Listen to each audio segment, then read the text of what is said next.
இடுப்ப ஒடிச்சேனே அண்ணா நடக்காதே கடுப்பாயிருக்கும் என்ன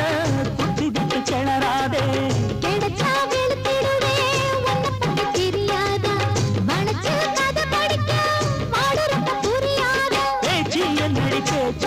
உச்சியில் நிற்கிது சூடு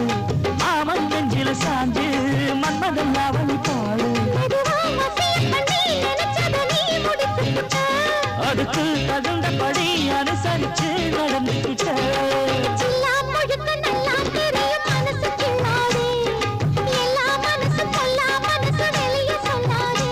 நீ விட்டா எகுறவே ஒரு பட்டா எழுதுவே அதையத்தான கண்ணுங்க பார்க்கும் அட என்ன ஏதுன்னு கேட்கும்